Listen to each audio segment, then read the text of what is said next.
ఉత్తరాఖండ్లో భారీ వర్షాలు పడుతున్నాయి. 2 రోజులుగా కురుస్తున్న వర్షాలతో వరదలు సంభవిస్తున్నాయి. కొండ చర్యలు విరిగిపడి ప్రమాదాలు సంభవిస్తున్నాయి.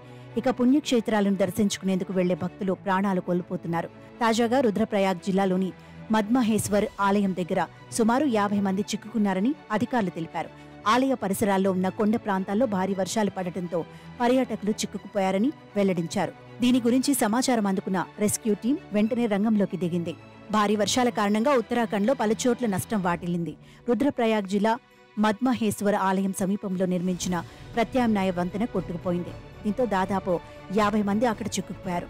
ఎస్డీఆర్ఎఫ్ కు సమాచారం అందిన వెంటనే సహాయక చర్యలు ప్రారంభించారు. దాంతో హెలికాప్టర్ ద్వారా వెళ్లి వారిని రక్షించి సురక్షిత ప్రాంతాలకు తరలించారు. చిక్కుకున్న పర్యాటకుల్లో యూపీ, ఢిల్లీ, గుజరాత్తో పాటు తెలంగాణకు చెందిన పర్యాటకులు ఉన్నారని తెలిసింది. మద్మహేశ్వర్ లోయలో ఎడతెరిపి లేకుండా కురుస్తున్న వర్షాల కారణంగా మార్కండ నది నీటిమట్టం క్రమంగా పెరుగుతోంది. గతేడాది ఆగస్టులో మార్కండ నదిపై ఉన్న ఇనుప గిడ్డర్ వంతెన ప్రవాహానికి కొట్టుకుపోయింది. అప్పుడు కూడా మద్మహేశ్వర్ డాంలో చిక్కుకుపోయిన 500 మందికి పైగా యాత్రికులను హెలికాప్టర్లో రక్షించి రాన్సీ గ్రామానికి తీసుకెళ్లారు.